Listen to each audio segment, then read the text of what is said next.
Good evening, everybody. Welcome to the Brian Bridges Show. Welcome to the Brian Bridges Show, you all. Come on in for a brief moment. It's almost in the AM, but it's Saturday night, you all. Sabbath Shalom night. And I'm pretty sure a lot of people is going out to the clubs and doing their little thing. And as us for us old folks, we still in the house, y'all, where we belong, had I been in the house years ago, you all, I might have been already up in this world, might I say. But again, I had a very nice day. I was able to go to a meetings of the minds, molding of the minds, you all, molding of great minds at Brentwood Baptist Church, and this was a very nice event, you all. And it was very nice to see a lot of black men out here leading their community, doing things that they can, learning the things that they can, praying together, different things of this nature, you all. So it was a very nice day and a very nice men's conference, you all. So I just wanted to share that for a brief moment. But tonight we got a story out of Memphis, you all. And this was a very sad story because here we have a young couple. Who was not married, who this man was just a live-in boyfriend for this young lady, and she happened to let him beat her child to death, you all, allegedly beat her child to death, you all. I don't know if she actually played a part in this particular case, but I'm more than sure that she knew uh, everything that was going on as they both proceeded to give false statements to the police, you all. I mean, this man was so involved in these false statements that he went to different neighbors' house, checking their ring cameras, asking them to check their ring cameras. They were all were saying that the child had then walked out of the house, you all. But mind you, this little girl was so young. She did not do such a thing, you all.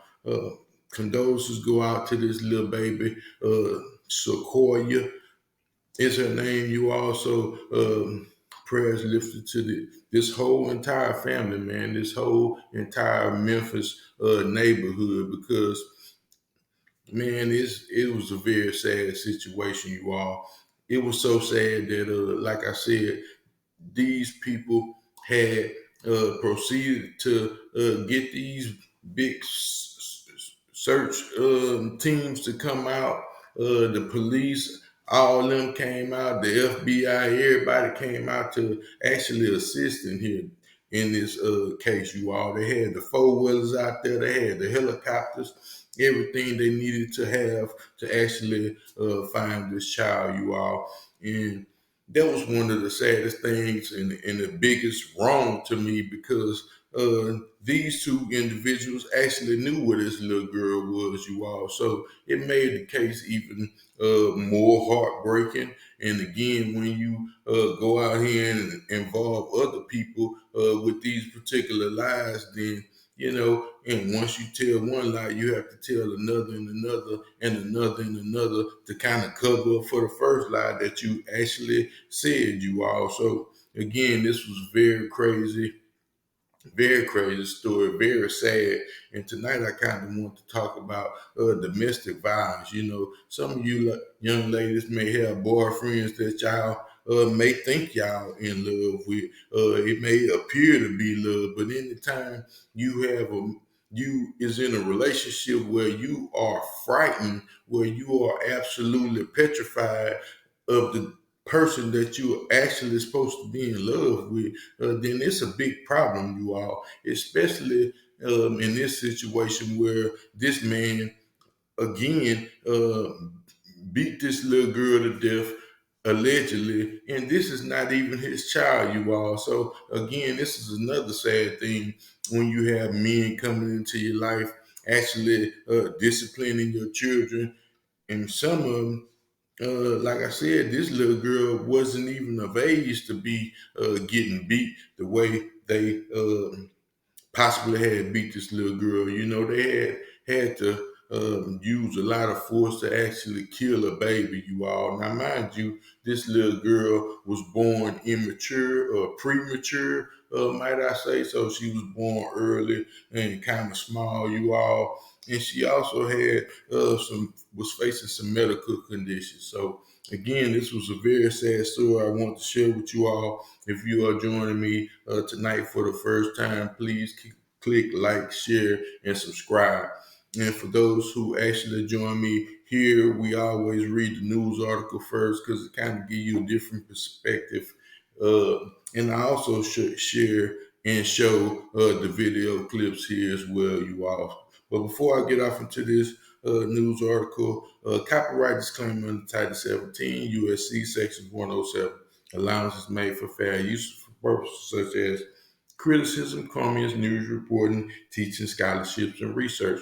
Fair use is permitted by the copyright statute and might otherwise be infringed. Non-profit, education, and personal use tips the balance in favor of fair use. It tips the balance in favor of fair use, you all. So here we go again. We have a story out of Memphis where this young lady may have been in love with her live-in boyfriend, rightfully so, you all. But again, when you have somebody that's threatening you, threatening the lives of your children and things of this nature, I mean, you need to drop that sucker. You know, you need to drop him fast as you had allowed him to come into your life, you know. And that's one thing, you have to get to know people before you actually have them around your children because you never really know who you are actually bringing into your home, you know. And this is one thing, you know, that's something like soul ties, you know, because you can bring an evil spirited person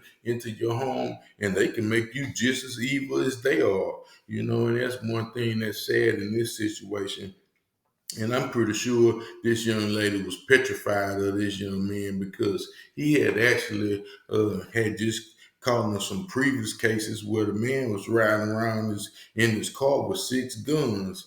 Now, what a man needs six guns for to ride around in the vehicle when he only got two hands? You know, that's just another thing that's absolutely crazy. And I'm pretty sure that this young lady was petrified of this man, you all. But that still does not give her any reason to let someone hurt her child, to cover up for this individual, to lie for this particular person. Man, this is something that, again, that's very sad because she birthed this child. She carried this child for 6, 7, 8 months.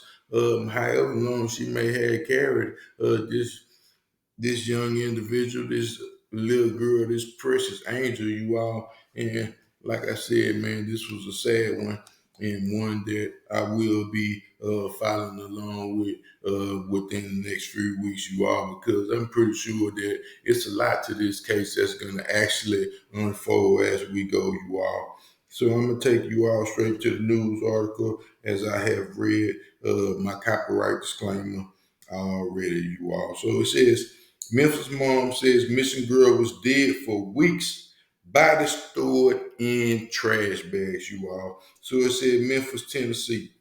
The mother of 4-year-old, initially reported missing on Thursday, allegedly confessed to Memphis police that the girl had actually been dead for weeks, claiming her boyfriend attacked her and that she and her boyfriend stored the child's body in garbage bags. Oh man, this is sad.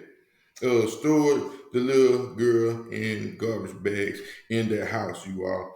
It says this is according to the police statement dated 8:14 a.m. Friday, you all, a day after the police combed through the North Memphis neighborhood looking for Sequoia Samuels, you all. It said human remains were found nearby, and the Memphis Police and the Tennessee Bureau of Investigations called for a search Friday, you all. It said the child's mother, Brittany Jackson, is charged with aggravated child abuse, neglect, and abuse of a corpse and false offense reports, you all. Jalen Hudson, Jackson's boyfriend, is charged with false offense reports, you all. It said they searched for Sequoia Samuels began on Thursday when she was reported missing from her home on Caldwell Avenue in North Memphis. It said the 4-year-old girl with a feeding tube allegedly was seen last on the security footage camera the night before she walked out of her house, you all. It said Jackson, the child's mother, told the police Thursday that she was at home at the 2247 Calderwood with Hudson, her live-in boyfriend, along with Sequoia, her 5-year-old son, and 2-year-old, and the two of Hudson's juvenile relatives, you all. So the man had some cousins over there that were juveniles also, and a 6-year-old and a 4-year-old were also in the house. It says she said that she last saw Sequoia around 11:45 p.m. when she gave her a drink of water and put her to bed. She said that she was falling asleep on the couch and Hudson later fell asleep with her, you all. It said when she woke up, she recharged her dead phone. She said she found text messages from her aunt stating the front door is open, that when she said she realized Sequoia was missing and called Memphis police. It said, however, Friday, documents state that Jackson was later interviewed by the Homicide Bureau and she told them she had given a false statement, you all. It said, according to the mother's statement to police, Hudson had physically attacked Sequoia multiple times in the previous weeks. After the last attack, the child was left unconscious. Hudson was unable to revive her, and Jackson allegedly admitted she did not render aid according to the documents. It said Hudson then alleged put the child's body into several garbage bags, which they stored in the house until Thursday, you all. It said Jackson maintained that the corpse in several weeks until the bags were dumped in the garbage containers with the other garbage cans outside the apartment. This statement reads. It said police proceeded to search the warrant with the medical examiners at 249 Caldwell Avenue and collected a deceased child's remains, the document states. It said those remains are believed to belong to Sequoia, and clothing found with the remains matches the description of the mother. From the mother, police said. Hudson denied the involvement in the child's death, police said. Boyfriend is facing separate charges. It says Shelby County court records show that Hudson had active charges from a separate case in May. According to the documents in that case, Jackson, was arrested on May 6th at an apartment complex in Mimosa Avenue, you all. Hudson was allegedly found with 6 guns in his car, a green leaf substance in his pocket that tested positive for THC. It said Jackson was allegedly in the car with him.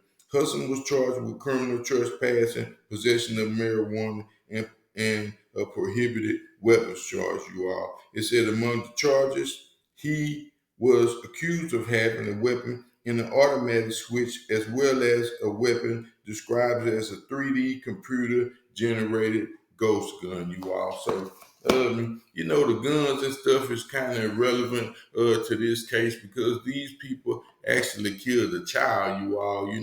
Again, this is one of the sad things and the worst things you can do in this world, is harm a child, because we have actually lived a long time. He have actually lived at least 4 times this girl age, 5, 6 times her age, so he was still a young man himself, you all. But again, that is no justification for beating a child to death, man. You can't even shake these babies too hard without causing some kind of damage, whether it be brain damage or you may dislocate their shoulders or or something, you know. Like I said, these child's body is still developing.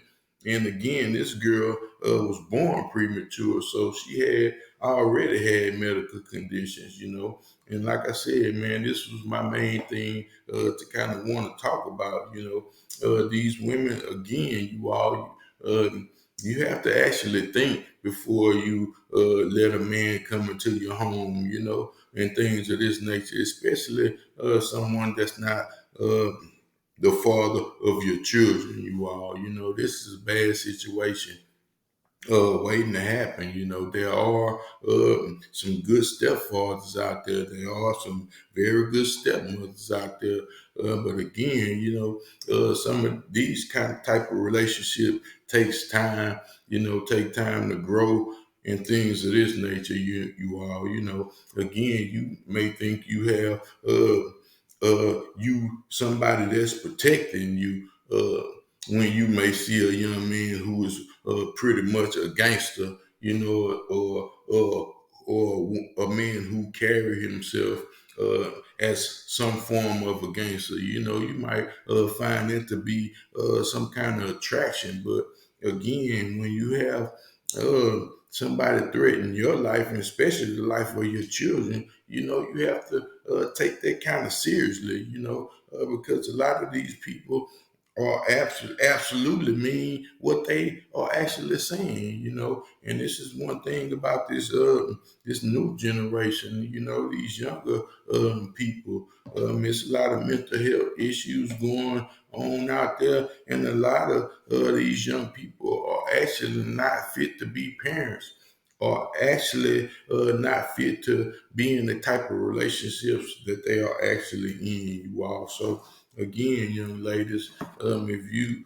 are out there seeing this, you know, and you have been hurt or harmed, you know, I will be adding a domestic hotline number at the end of this clip where you all can call and possibly get you some help if that's what you need before your life is taken or one of your children's lives are taken. You know, this is a very, very crazy situation, you all. And like I said, man, you know what actually made this worse is involving so many people. You know, you telling people it's a child missing. You know, you had the whole community standing behind you.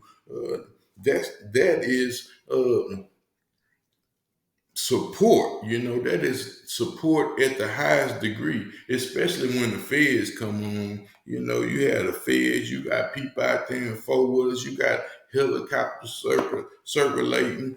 You know, they thinking the worst and hoping for the best. You know, again, this is a very bad situation to actually be in, you all. So again, man. I do have a news clip that I can share with you all and give you all some insight on what actually happened, you all, because again, the whole community was involved with this case. Very, very sad case, you all. She's actually been dead for weeks after her body was found steps away from her home. We're told she had a medical condition which caused her to have a feeding tube on the left side of her stomach. Law enforcement agencies from all over were part of what was then a frantic search for a little Sequoia who her mother and boyfriend had said wandered away from her uptown home yesterday morning. But Memphis police say what happened was much worse. And now her mother, Brittany Jackson, and her boyfriend, Jalen Hobson, are under arrest. Jackson charged with child neglect, abuse of a corpse, and false offense reporting. Hobson with false reporting. Tough news for an entire city to hear. Our Brittany Moncrief spoke with family members and neighbors today. She is live in Uptown now. Brittany, we are hearing detectives are still searching the area. What are they looking for?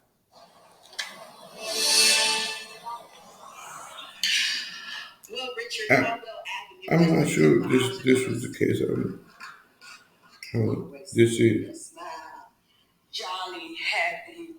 Memphis police say Thursday morning, Brittany Jackson reported her 4-year-old daughter, Sequoia Samuels, missing. She told police she woke up to find her front door open and the girl gone. I told her to call the police. We were over in that area back there, and I said, Brittany, we were searching for. I said, Brittany, have you called the police? And she said, no, ma'am, and she called them. This ring camera footage shows Jackson's boyfriend, Jalen Hobson, asking neighbors if anyone saw Sequoia. We woke up, our door was open, and our 4-year-old baby, our baby girl, I don't know if she, which direction she went in. I was trying to see if your camera, kept any the footage of her going. After hours of searching, police found human remains believed to be Sequoia's. Y'all pray for us because we hurt so hard. Because yesterday we didn't understand all this that was going on, and then today to hear this. Now, Corey, oh my God. Police arrested Jackson and her boyfriend Hobson. In the court affidavit, Jackson admitted to police that she lied. Jackson claims Hobson beat the 4-year-old multiple times weeks before until she became unresponsive. She claims Hobson tried to revive her, but when Sequoia did not gain consciousness, Jackson claims her boyfriend placed Sequoia in several garbage bags on the side of the house until Thursday. You could smell something right out there. We didn't pursue it because they said they'd already checked all the garbage cans. According to the affidavit, Hobson denies being involved and says he last saw Sequoia June 11th. It's unimaginable. Unimaginable. I couldn't. I mean, again, you talking about, man, like I say, this is sad, especially when you involved with the neighbors, all the time they knew where the baby was. Again, this is, one of the saddest things I've seen this year because, again, you let a man come into your home that is not related to any of your children. I believe the young lady had a few children, might I say, and he was not the father of neither one of these children. And, how dare him have the audacity to take the life of any child, less alone someone else's child. Like I said, man, this is a very sad one, you all. And again, young ladies, if y'all out there, man, y'all have to be aware of the people that you are actually bringing around your children, you all. This is the biggest thing that I kind of want to talk about because, like I said, uh, a lot of these ladies are absolutely frightened of these dudes or petrified. I'm pretty sure that this young lady was absolutely afraid of this dude. Now, why be with somebody? Why love somebody that you're afraid of? Again, man, this is a very sad situation, and if you are in an abusive relationship, you need to get out fast. Call somebody and talk to somebody, and try to find the proper help and take all the steps you need to take to kind of get out of this relationship, man, because it's just a wreck waiting to happen. God first, Christ game. Peace. We out. Good night, y'all. Happy Father's Day to all the men out there. Happy Father's Day. I'll probably come on tomorrow, you all. So we'll have a little content to share tomorrow. So again, happy Father's Day to all the men out there. It is absolutely 12 in the AM, you all. 12:15 to be exact, you all. So you all have a good and blessed night and rest well. Peace. Yeah.